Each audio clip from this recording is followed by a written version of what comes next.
Ever found yourself struggling with PowerPoint, wondering why your slides don't look as polished as they should? We've all been there, staring at our screen, wrestling with a stubborn slide design, or grappling with how to organize our content effectively.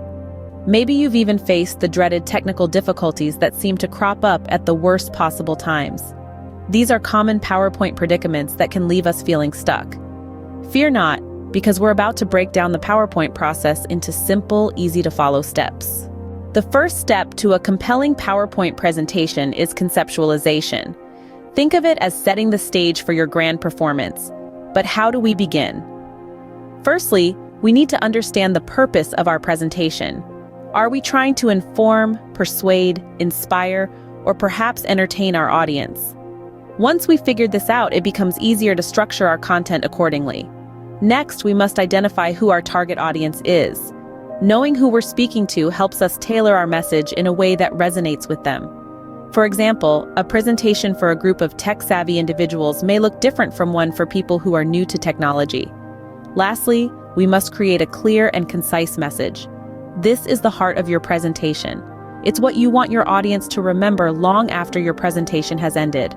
Remember, a well-conceived presentation paves the way for a well-executed one. Now that you've conceptualized your presentation, it's time to design your slides. Let's start with the theme. The theme is the backbone of your visual design and sets the tone for your entire presentation. PowerPoint offers a wide range of preset themes, but don't let that limit your creativity. Feel free to customize a theme that aligns with your content and your audience. Remember, the theme you choose should enhance your message, not distract from it. Next, let's talk about layout. The layout refers to the arrangement of elements on your slide. Again, PowerPoint offers a variety of preset layouts, but don't feel confined to these. You can create your own layout or modify an existing one. The key here is to ensure your layout is clean and uncluttered. Avoid cramming too much information onto a single slide. Instead, spread your content out over multiple slides. This will make your presentation easier to follow and more visually appealing. Now, on to the color scheme. The colors you choose can have a significant impact on the mood and perception of your presentation. Bright, bold colors can grab attention, while softer, more muted colors can convey a sense of calm and professionalism. Consider the psychology of color when choosing your scheme. For example, blue often conveys trust and reliability, while red can signal urgency or importance. But above all else, remember the importance of consistency. Consistency in design across all slides helps to create a cohesive and professional-looking presentation. This means maintaining the same theme, layout, and color scheme throughout. Consistency also extends to fonts, font sizes, and image styles. And last but not least, always keep your audience in mind. Your design choices should always aim to enhance your audience's understanding and retention of your content. After all, the goal of any presentation is to communicate effectively. A well-designed slide not only looks professional, but also enhances your audience's understanding of your content. With your slide design in place, the next step is to organize your content.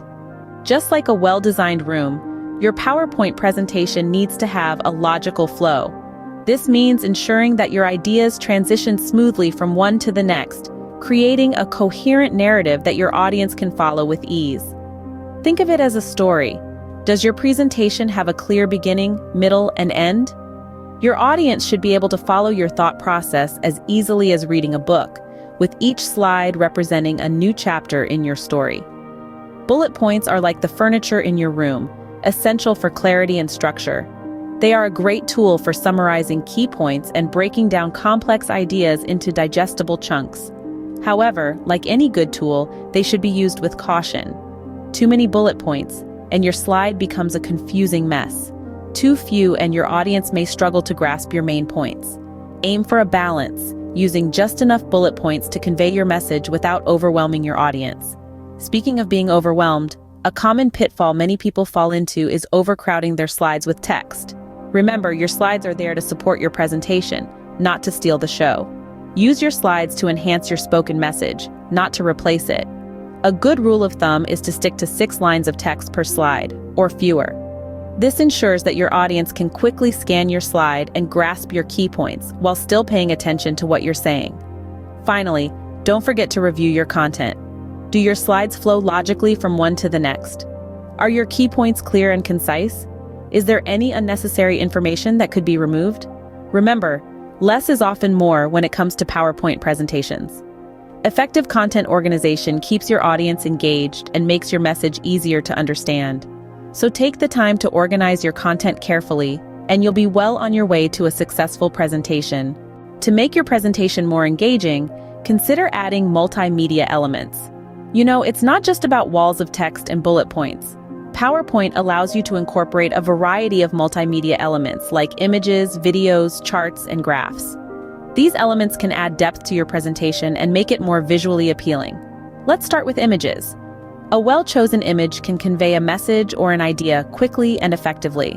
When choosing images, make sure they are high quality and relevant to your topic. Don't just throw in random pictures for the sake of it.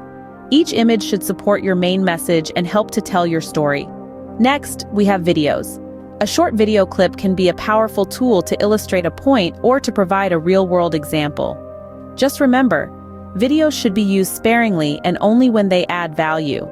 Nobody wants to sit through a 2-hour documentary in the middle of your presentation. Then there are charts and graphs. These are fantastic for presenting data in a clear and concise way. Instead of bombarding your audience with numbers and statistics, why not display them in a pie chart or a bar graph? It's easier for people to digest and understand. Just make sure your charts and graphs are simple, clean, and easy to read. Now, while these multimedia elements can certainly enhance your presentation, they should not distract from your main message. They are there to support and enrich your content, not to steal the show. So make sure they are relevant, appropriate, and not too overbearing. Also, take note of copyright laws when using multimedia elements. Always use royalty-free or licensed content, or better yet, create your own. This way, you won't run into any legal issues down the line. Remember, a great presentation is not about flashy visuals and fancy effects. It's about delivering a clear, compelling message that resonates with your audience. Multimedia elements can bring your presentation to life and make it more engaging for your audience. The final step is to practice your presentation and refine it. This phase is arguably as important as the creation of the slides themselves. It's in the rehearsing and revising where you'll truly find the rhythm and flow of your presentation. Imagine you're a musician. You wouldn't dream of performing a concert without first rehearsing, right? The same concept applies to your PowerPoint presentation. Through practice, you'll familiarize yourself with the content, timing, and transitions of your slides. You'll learn to anticipate what's coming next, which will make for a smoother delivery. This rehearsal time allows you to develop a natural cadence, making your presentation engaging and easy to follow. But practice isn't just about getting the timing right or knowing your slides. It's also about refining your presentation based on feedback or self-review. If you stumble over a particular section during your practice, it's a clear sign that it needs tweaking. Maybe the information is too complex, or perhaps it's not clear enough. Use these cues as opportunities to improve and refine your presentation. It's also beneficial to practice in front of a test audience. This could be a trusted colleague or friend. Their feedback can provide valuable insights into how your presentation is being received. They may catch things that you didn't notice, like confusing transitions or unclear points. Remember, the goal is not to memorize your presentation word for word. That can lead to a robotic delivery that lacks personality. Instead, aim to know your material so well that you can comfortably talk about it in a conversational manner. That way, if something unexpected happens during your presentation, you'll be able to smoothly navigate through it. Take note, every presentation is a work in progress.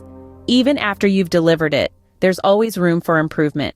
Use the experience to refine your approach, your content, and your delivery for the next time.